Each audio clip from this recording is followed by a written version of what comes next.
El enunciado del problema dice lo siguiente.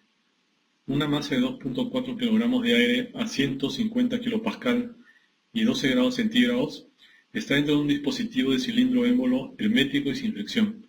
A continuación se comprime el aire hasta una presión final de 600 kilopascal.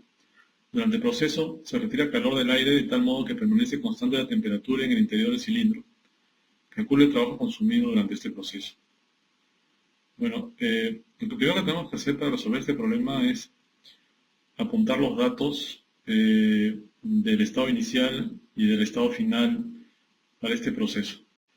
Entonces el problema nos dice que tenemos aire que está dentro de un dispositivo de cilindro émbolo y este aire tiene una masa de 2.4 kilogramos, una presión inicial de 150 kilopascal y una temperatura inicial de 12 grados centígrados.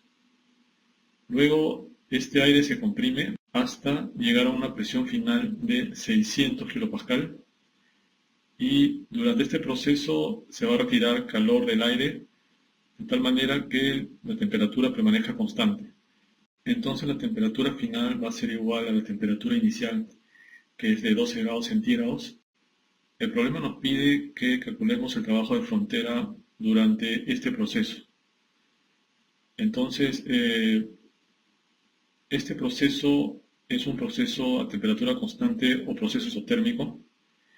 Y para un proceso de este tipo, o para un proceso isotérmico, las fórmulas que se pueden utilizar son como las que vemos aquí en este cuadro. Tenemos que el calor total es igual al trabajo neto. El trabajo neto va a ser la suma del trabajo de frontera más el trabajo eléctrico más el trabajo de eje. Para la columna de trabajo de frontera tenemos 5 fórmulas y dependiendo de los datos que nos dé el problema, aplicaremos la fórmula más apropiada. Para el cambio de energía interna, para un proceso isotérmico, el cambio de energía interna siempre es igual a 0 y el cambio de entalpía también es igual a 0 para un proceso isotérmico. Veamos entonces cuál de las fórmulas para el trabajo de frontera vamos a utilizar. Vemos que para las 3 primeras fórmulas para el trabajo de frontera tenemos que conocer los volúmenes en el estado 1 y en el estado 2 para el gas que se está analizando. En la cuarta ecuación tenemos el número de moles N, la constante de los gases ideales R sub U, la temperatura T, la presión 1 y la presión 2. Tenemos los datos para la presión 1, para la presión 2, para la temperatura, que es constante, la constante del gas ideal R sub U, pero nos faltaría el número de moles N. Y en la quinta ecuación tenemos la presión en el estado 1, el volumen en el estado 1 y la presión en el estado 2. Ahí nos faltaría como dato el volumen 1. Para resolver este problema vamos a utilizar las dos últimas ecuaciones. Vamos a primero resolver el problema utilizando la cuarta ecuación y luego demostraremos que llegamos al mismo resultado utilizando la última ecuación del trabajo de frontera. La cuarta ecuación que nos dice que el trabajo de frontera es igual al número de moles N por la constante de los gases ideales R sub U por la temperatura, por el logaritmo natural de la presión en el estado 1 sobre la presión en el estado 2. Como vemos, tenemos los datos para la presión 1, para la presión 2, tenemos la temperatura, la constante de los gases ideales R sub U, pero nos falta conocer el número de moles. ¿Cómo encontramos el número de moles? Vamos a utilizar para encontrar el número de moles la definición de lo que es el peso molecular de un gas. La fórmula para el peso molecular de un gas la podemos ver aquí.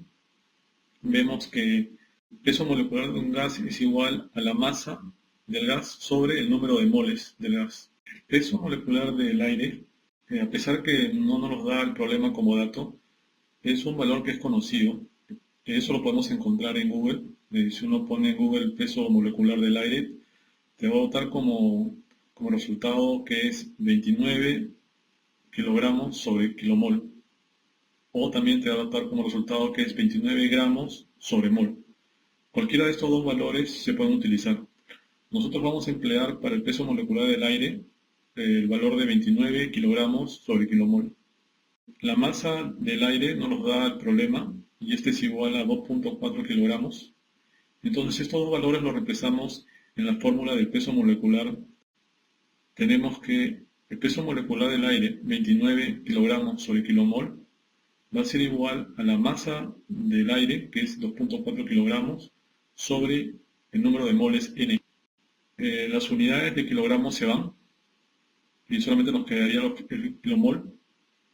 Y despejando el número de moles N, nos queda que N es igual a 2 kilomol sobre 29.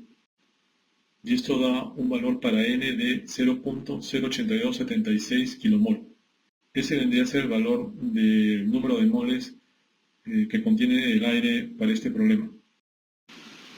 Ya tenemos calculado el valor para el número de moles N y veamos los otros variables que hay en la ecuación. Tenemos también la constante de los gases ideales R sub U. Acá el valor que vamos a utilizar es el 8.31447 kJ sobre kilomol por Kelvin. Vamos a utilizar este valor porque tenemos en el denominador kilomols, que es la unidad que estamos utilizando para los números de moles que acabamos de calcular y para que se puedan eliminar al momento de la multiplicación. De igual forma, tenemos Kelvin en el denominador y este Kelvin se va a ir con el Kelvin de la temperatura. Después vamos a ver cómo convertir los grados centígrados en Kelvin para que se pueda eliminar con este Kelvin que está en la constante que estamos utilizando. Existen otras representaciones de la constante del gas ideal con otras unidades, pero nosotros vamos a utilizar esta porque nos favorece por las unidades. Como lo acabo de mencionar, tenemos kilomols y Kelvin en el denominador que se van a ir con los números de moles y con la temperatura que tenemos. La temperatura de 12 grados centígrados vamos a convertirla a Kelvin. Para convertir los grados centígrados a Kelvin vamos a utilizar esta fórmula donde la temperatura en Kelvin va a ser igual a la temperatura en grados centígrados más 273.15. Reemplazando el valor de 12 grados centígrados en esta fórmula, tenemos que 12 grados centígrados más 273.15 nos da 285.15 Kelvin. Es el valor en Kelvin para los 12 grados centígrados. Bueno, ya tenemos todos los valores para nuestra ecuación para calcular el trabajo de frontera. Los reemplazamos y nos queda que el trabajo de frontera va a ser igual al número de moles, que es 0.08276 kilomol, por la constante de los gases ideales, que es 8.31447 kJ sobre kilomol por Kelvin, por la temperatura que acabamos de calcular, que es 285.15 Kelvin, por el logaritmo de la presión en el estado 1, que es 150 kPa, sobre la presión en el estado 2, que es 600 kPa.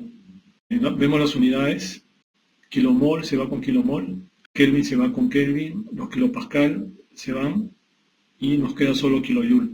Al hacer la multiplicación de los valores que tenemos en la ecuación, nos queda que el trabajo de frontera es igual a menos 272.01 kilojoule. Ahora veamos la otra manera que podemos calcular el trabajo de frontera. Lo vamos a hacer esta vez usando la última fórmula en la columna de trabajo de frontera, que está remarcado con el cuadrado rojo. Vemos que esta fórmula dice que el trabajo de frontera es igual a la presión en el estado inicial por el volumen en el estado inicial, por el logaritmo natural de la presión en el estado inicial sobre la presión en el estado final. ¿Qué valores tenemos acá? Tenemos los valores para la presión 1 y para la presión 2. Nos faltaría encontrar el volumen en el estado 1. Para encontrar el volumen en el estado 1, lo que vamos a utilizar es la ecuación de los gases ideales. Esta ecuación para los gases ideales se define como la presión por el volumen es igual al número de moles por la constante R sub U de los gases ideales por la temperatura. Esto quedaría para el estado inicial como la presión en el estado 1 por el volumen en el estado 1 va a ser igual al número de moles por la constante de los gases ideales R sub U por la temperatura en el estado 1. Si reemplazamos los valores del estado inicial, tenemos que la presión en el estado inicial va a ser 150 kPa por el volumen en el estado inicial, y esto va a ser igual al número de moles 0.08276 kilomol por la constante de los gases ideales que estamos utilizando, que es 8.31447 kJ sobre kilomol por Kelvin, por la temperatura en el estado inicial, que es 285.15 Kelvin, que es lo mismo que los 12 grados centígrados. Vemos que los kilomol se van, los Kelvin también se eliminan, tanto en el numerador como en el denominador, y nos queda que el volumen en el estado 1 es igual a 196.216 kJ sobre 150 kPa. Pero recordemos que 1 kJ es igual a 1 kPa por metro cúbico, así que nos queda que el volumen 1 es igual a 196.216 kPa por metro cúbico sobre 150 kPa. Los kilopascales se eliminan y solo nos quedan los metros cúbicos en las unidades. Al efectuar la división, nos queda que el volumen 1 es igual a 1.30811 metros cúbicos. Ahora, este volumen 1 lo reemplazamos en la ecuación del trabajo de frontera junto con los otros valores para la presión en el estado 1 y en el estado final. Y nos queda que el trabajo de frontera es igual a la presión en el estado 1, que es 150 kPa, por el volumen en el estado 1, que es 1.30811 metros cúbicos, por el logaritmo natural de la presión 1, que es 150 kPa, sobre la presión 2, que es 600 kPa. Los kilopascal se van y nos quedan las unidades kilopascal por metros cúbicos.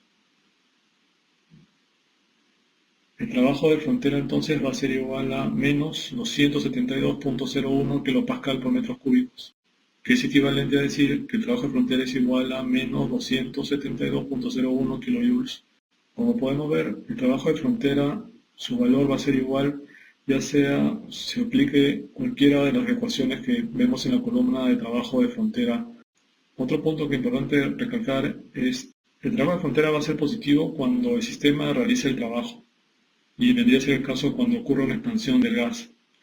En cambio, el trabajo de frontera va a ser negativo cuando se realiza trabajo sobre el sistema, y sería cuando el gas se comprime.